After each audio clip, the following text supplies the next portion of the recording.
આજની બેઠક અત્યંત મહત્વપૂર્ણ છે અને સૌથી મહત્વપૂર્ણ બાબત છે આજે થનારી ચર્ચા। અને આ ચર્ચામાં સૌથી મહત્વપૂર્ણ મુદ્દા એ રહેશે કે આ આખું જે મંત્રીમંડળ છે તેનું માળખું કેવું રહેશે, સરકારમાં ઘટક દળોની આખરે ભાગીદારી શું રહેશે અને તમામ રીતે જોવા જઈએ તો એનડીએ સંસદીય દળની જે બેઠક આવતીકાલે મળવાની છે, પહેલાં આજની આ બેઠક અત્યંત મહત્વપૂર્ણ છે કારણ કે બેઠકમાં એનડીએ સંસદીય દળના નેતા તરીકે પીએમ મોદીની પસંદગી થશે।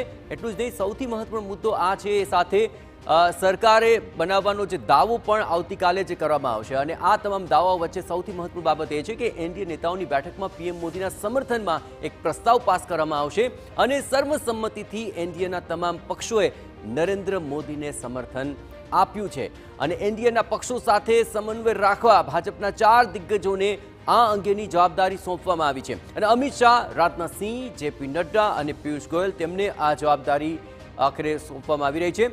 હવે ઘટક દળો શું માંગી રહ્યા છે તો ટીડીપીએ એનડીએનું સંયોજન પદ માંગી લીધું છે, એ ઉપરાંત લોકસભા સ્પીકર પદ પણ માંગ્યું હોવાની વિગતો મળી રહી છે।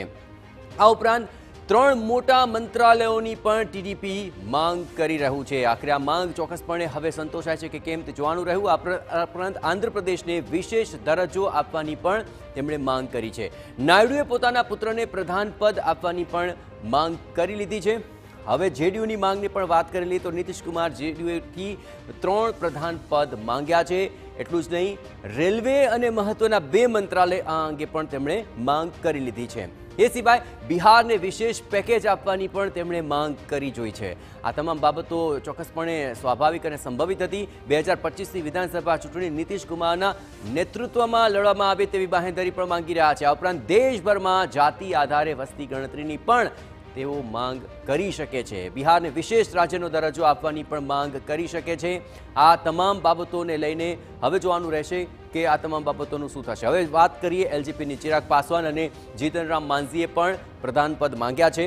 ચિરાગ પાસવાન અને જેડીયુ વચ્ચે રેલવે મંત્રાલયને લઈને પણ અત્યારે ખેંચતાણ ચાલી રહી હોવાની ચર્ચા છે। ચિરાગ પાસવાને પણ 2 પ્રધાન પદ માંગ્યા છે। આ ઉપરાંત આ તમામ બાબતોમાં ચિરાગ બિહારની અંદર પોતાના માટે એક મહત્વની ભૂમિકા પણ માંગી રહ્યા છે। તો જીતનરામ માંઝીએ પણ પ્રધાન પદની માંગણી કરી છે। તો આ તમામ માંગોને લઈને હવે જોવાનું રહેશે કે કેવી ખેંચતાણ થાય છે અને એ ખેંચતાણની સાથોસાથ સૌથી મહત્વપૂર્ણ બાબત એ રહેશે કે આખરે આ બાબતોને સંતોષવામાં આવે છે કે પછી આ તમામ બાબતોને લઈને ચર્ચા વિચારણા બાદ કોઈ નિષ્કર્ષ આવે છે। તેના માટે આજની આ બેઠક ઘણી મહત્વપૂર્ણ બની રહેશે અને તમામ પરિસ્થિતિઓ પર વધુ વિગતે વાત કરવા માટે જોડાઈ રહ્યા છે ટીવીના સંવાદદાતા કિંજલ। ખેંચતાણ શરૂ થઈ ચૂકી છે, સ્વાભાવિક પણ છે અને સંભવિત પણ છે અને આ તમામ બાબતોને લઈને સૌથી મહત્વપૂર્ણ બાબત એ છે કે માંગો તો ઘણી મુકાય છે, કેટલી સંતોષાય છે તે આજની બાબત મહત્વપૂર્ણ બની રહેશે। શું ગતિવિધિઓ આપ ત્યાં જોઈ રહ્યા છો, શું શક્યતાઓ અત્યારે સામે આવી રહી છે કિંજલ? બિલકુલ, ગઠબંધનની સરકાર છે, સ્વાભાવિક છે કે જેની પાસે જેટલા કહી શકાય કે વોટ રેશિયો વધારે, જેની પાસે જેટલા સાંસદો વધારે છે તે પ્રમાણેનું બાર્ગેનિંગ છે તે થવાનું જ છે।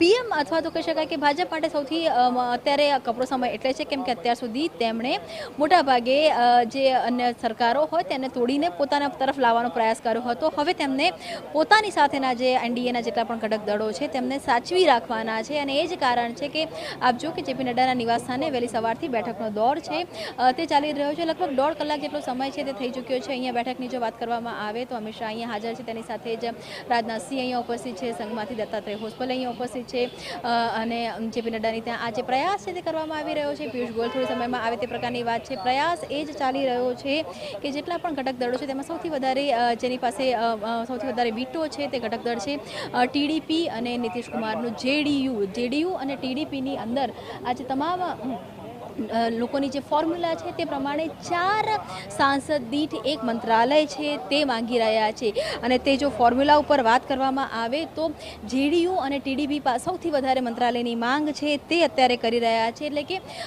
બીજેપીની સરકાર તો બનવા જઈ રહી છે, મોદી સરકાર 3.0 પર 3.0ની અંદર અનેક સમાધાન છે તે કરવા પડશે તેવું ચોક્કસ લાગી રહ્યું છે।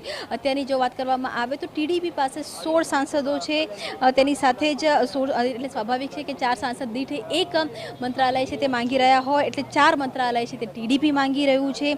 તેની સાથે જેડીયુની જો વાત કરવામાં આવે તો જેડીયુ પાસે પણ અત્યાર સુધીનું સૌથી મોટું 12 એટલે કહી શકાય કે 12 સાંસદો છે એટલે 3ની માંગ તે પોતે પણ કરી રહ્યા છે. શિવસેના પાસે 7 સાંસદ છે, જ્યારે ચિરાગ પાસવાન પાસે 5 સાંસદ છે. ત્યારે આ બંને નેતાઓ પણ 2 મંત્રાલયની માંગ છે તે કરી રહ્યા છે. તેનાથી મહત્વની વાત એ પણ છે કે ટીડીપી દ્વારા સ્પીકર પદની માંગ પણ છે તે કરવામાં આવી રહી છે. જોકે અત્યારે બીજેપી સ્પીકર પદ માટે રાજી ન હોવાની પણ વાત છે તે સૂત્રો પાસેથી મળી રહી છે.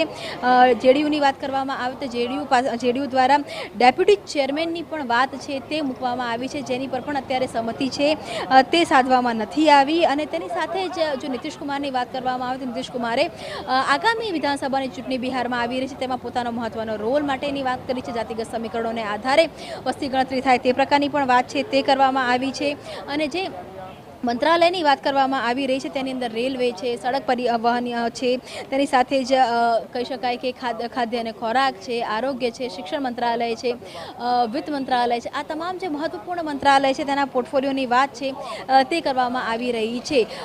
આમ તો જો વાત કરવામાં આવે તો ગત વખતે જે મોદી પ્રધાનમંડળ હતું તેની સંખ્યા હતી 75 હતી, પરંતુ ક્યારે પણ જ્યારે પહેલી વખત શપથ કરાતી હોય છે ત્યારે એક સાથે સંપૂર્ણ કદનું મંત્રીમંડળ બનાવાતું નથી. ત્યારે શક્યતા માનવામાં આવી રહી છે કે ઓછા મંત્રીમંડળ સાથે જે મોદી 3.0 છે તે અસ્તિત્વમાં આવશે અને ત્યારબાદ જેમ જેમ ચૂંટણીઓ આવતી જશે તેમ તેમાં મંત્રીમંડળનું વિસ્તરણ છે તે કરવામાં આવશે. પરંતુ અત્યારે સૌથી મોટો જે પ્રશ્ન છે ને એ જ કારણ છે કે આ બેઠક પણ ચાલી રહી છે કે આખરે મંત્રીમંડળ જ્યારે બનાવવાનું છે ત્યારે નીતિશ કુમારની વાત કરવામાં આવે કે પછી જેડીયુની વાત કરવામાં આવે કે ટીડીપીની વાત કરવામાં આવે, ગડકતોડોની સાથે તાલમેલ કેવી રીતે સાધવો, મંત્રાલયની જે વાત કરવામાં આવે પોર્ટફોલિયોને લઈ અને કેવી રીતે વાતચીત કરવી તે મહત્વપૂર્ણ છે. અને તમામની વચ્ચે તમામ રાજ્યમાંથી જેટલા પણ એનડીએના સાંસદો છે તેમને પણ દિલ્હી બોલાવી લેવામાં આવ્યા છે. તેની સાથે જ એનડીએના જે રાજ્યની અંદર સરકાર છે તેના મુખ્યપ્રધાનને પણ દિલ્હી બોલાવી લેવામાં આવ્યા છે. એટલે સતત બેઠકોનો દોર, વાતચીતનો દોર છે તે ચાલી રહ્યો છે.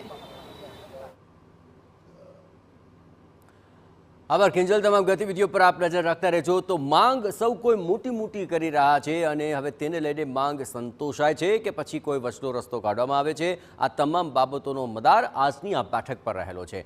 પણ સર્વસંમતિથી શું નિષ્કર્ષ આવે છે તે જાણવા માટે સૌ કોઈની અધીરાય છે.